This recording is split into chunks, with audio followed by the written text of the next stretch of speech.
രാവിലെ ഞങ്ങൾ ഉണരുന്നതിന് മുമ്പേ ഞങ്ങളുടെ കിളി ഭക്ഷണം കഴിക്കാനായിട്ട് വന്നിട്ടുണ്ടായിരുന്നു. പിന്നെ അതിന് മിച്ചർ ഇട്ട് കൊടുത്തു, അത് തിന്നു. പിന്നെ ഞാൻ കടുങ്കാപ്പിയാണ് അനത്തുന്നത്. കടുങ്കാപ്പി അനത്താനായിട്ട് കെറ്റിലാണ് വെള്ളം വെച്ച് എന്നും തിളപ്പിക്കുന്നത്. അപ്പം നമുക്ക് ഈ കെറ്റിൽ കിട്ടിയോണ്ട് വലിയൊരു ഉപകാരമായി. പെട്ടെന്ന് തന്നെ കാപ്പി വേണ്ടുന്നവർക്ക് ഇട്ട് കുടിക്കാം. അമ്മയെ പ്രതിയാണ് കെറ്റിൽ വാങ്ങിയിട്ടുള്ളത്. കാരണം നമുക്ക് പെട്ടെന്ന് എന്തെങ്കിലും സ്വല്പം വെള്ളം തിളപ്പിക്കണമെന്നുണ്ടെങ്കിൽ പെട്ടെന്ന് അമ്മയ്ക്ക് വെള്ളം തിളപ്പിക്കാമല്ലോ. അപ്പോൾ അത് വളരെ ഉപകാരമായി എനിക്കും. ഇപ്പോഴേ കടുങ്കാപ്പിയൊക്കെ കുടിച്ച് കഴിഞ്ഞിട്ട് അങ്ങനെ ഇരിക്കുമ്പോഴാണ് നമ്മുടെ പാലുകാരന് പാല് കൊണ്ടുവന്നത്. പിന്നെ ഞാൻ ഒട്ടും താമസിക്കാതെ ചായയൊക്കെ ഇട്ട് അമ്മയ്ക്ക് ചായ കൊടുത്തു, ഞാനും കുടിച്ചു. അതിന് ശേഷം പിന്നെ നമ്മുടെ പ്രധാനപ്പെട്ട കടമ്പയാണ് രാവിലെ എന്താണ് ഉണ്ടാക്കേണ്ടത് എന്ന്. ഇപ്പോഴേ ഉണ്ടാക്കാനായിട്ട് ഇവിടെ അരിയൊക്കെ ഇരിപ്പുണ്ട്. അരി എന്ന് പറഞ്ഞാൽ അരിപ്പൊടികൾ ഇരിപ്പുണ്ട്, പിന്നെ ആട്ടയാണേലും ഇരിപ്പുണ്ട്. അമ്മയ്ക്കെന്തോ അതിനോടൊന്നും വലിയ ഇഷ്ടം കാണിക്കുന്നില്ല. അപ്പം ഞാൻ വിചാരിച്ചു എന്നാൽ ചേമ്പ് പുഴുങ്ങി കൊടുക്കാമെന്ന്. ഇവിടെ ചീമച്ചേമ്പെന്നാണ് ഇവിടെ പറയുന്നത്. അപ്പോഴത് പുഴുങ്ങി നല്ല മുളക് ചമ്മന്തിയും കൂടെ കൂട്ടി രാവിലെ അമ്മയ്ക്ക് ആഹാരം കൊടുത്തു, ഞാനും കഴിച്ചു. അതിനുശേഷം ഉള്ള ജോലികൾ നമ്മുടെ മിറ്റം തൂപ്പും വീട് വൃത്തിയാക്കലും അതൊക്കെ കഴിഞ്ഞു. അതിനുശേഷം വന്ന് ചോറ് ഇരിപ്പുണ്ടായിരുന്നു, ചോറ് ചൂടാക്കാനായിട്ട് ചോറ് ചൂടാക്കി എടുത്തു. അപ്പോഴേ നമുക്ക് വീഡിയോയിലേക്ക് പോയി അതൊന്ന് കണ്ടാലോ.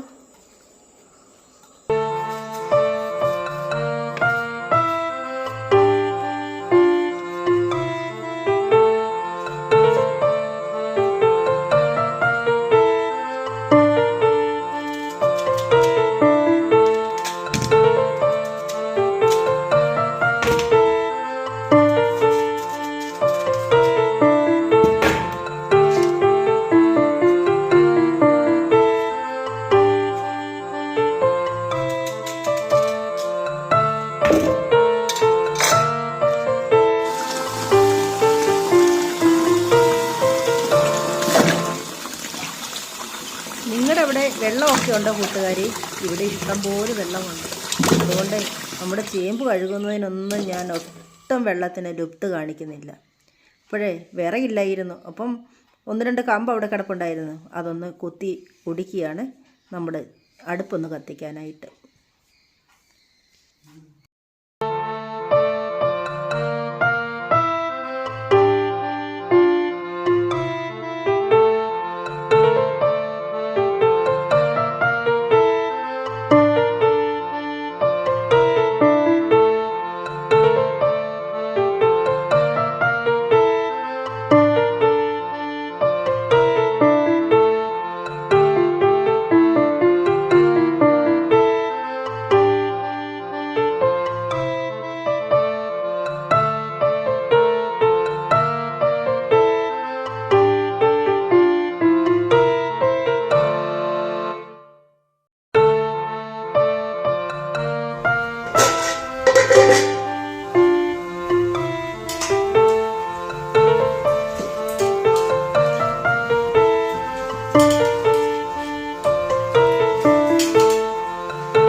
കുടിക്കാൻ കിണറ്റുകര പോയി വെള്ളം കോരി. അപ്പോഴേ മൺകുടത്തിലോ മൺകലത്തിലോ ഒക്കെ വെള്ളം കോരി വെച്ചാൽ നല്ല തണുപ്പ് കിട്ടും.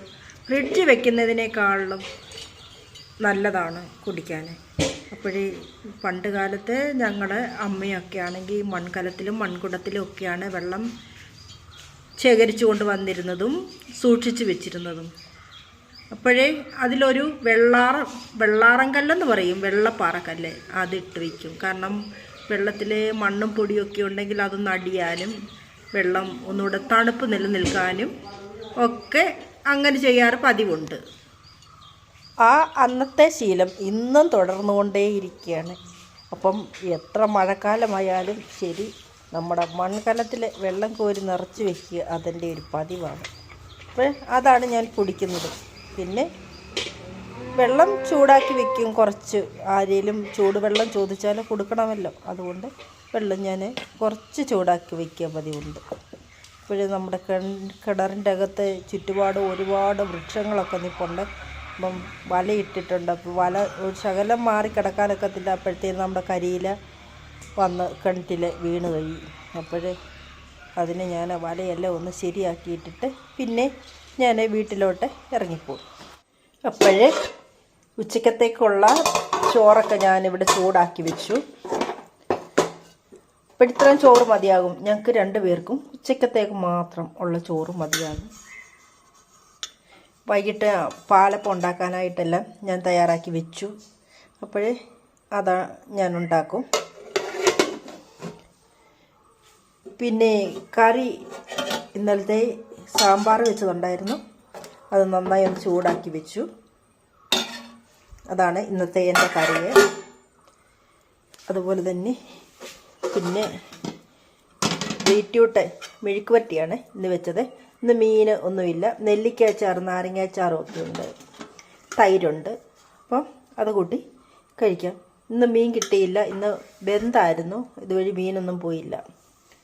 അപ്പോഴേ പിന്നെ ഞാൻ പാലപ്പത്തിനുള്ള അരിയൊക്കെ ഇട്ട് വെച്ചു.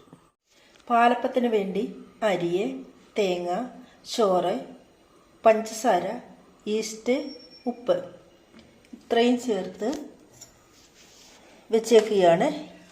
ഇതിനിയും കുറച്ച് നേരം കഴിയുമ്പോൾ കുതിർന്നു കഴിഞ്ഞാൽ പിന്നെ അരച്ച് ഞാൻ ആവശ്യത്തിന് വൈകിട്ടത്തേക്കുള്ള പാലപ്പം ഉണ്ടാക്കും. അതിനുശേഷം ബാക്കിയുള്ള മാവ് നാളെ രാവിലത്തേക്ക് എടുത്ത് വയ്ക്കും. അപ്പോഴേ ഇതൊന്ന് അടച്ച് വയ്ക്കാം.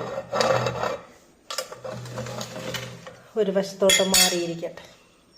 അപ്പോഴേ കുറച്ച് കടലയുണ്ട്, അതുകൂടെ ഞാൻ അങ്ങ് കുതിർത്ത് വെക്കുകയാണ്. വൈകിട്ടത്തേക്ക് മാത്രം വയ്ക്കാനുള്ളതേ ഉള്ളൂ. ഉച്ചയ്ക്ക് ഭക്ഷണമെല്ലാം കഴിഞ്ഞ ശേഷം ഞാൻ തുണി അലക്കാൻ പോയി. കുറേയേറെ തുണിയുണ്ടായിരുന്നു അലക്കാൻ. അപ്പോഴേ നമ്മുടെ ഇവിടുത്തെ തോട്ടിലെ വെള്ളമെല്ലാം വറ്റി, കുറച്ച് വെള്ളം കിടപ്പുണ്ട് അങ്ങും ഇങ്ങുമായിട്ടൊക്കെ. അങ്ങനെ തോട്ടിൽ അലക്കാൻ പോകാറില്ല. പക്ഷേ എനിക്ക് ഒട്ടും ഇഷ്ടമല്ല തോട്ടിൽ അലക്കാൻ പോയില്ലെങ്കിൽ ഭയങ്കര മനപ്രയാസമാണ്. വീട്ടിൽ അലക്കുന്നത് ഭയങ്കര ദേഷ്യമുള്ള ഒരു കാര്യമാണ്. അപ്പോഴേ എന്നാലും നിവർത്തിയില്ലെങ്കിൽ വീട്ടിൽ അലക്കിയല്ലേ പറ്റുള്ളൂ. അപ്പോഴേ ഞാൻ മനസ്സോടുകൂടി വീട്ടിൽ അലക്കുന്ന രംഗമാണ് ഈ കാണുന്നത്. അപ്പോഴേ കണ്ടു നോക്കാം.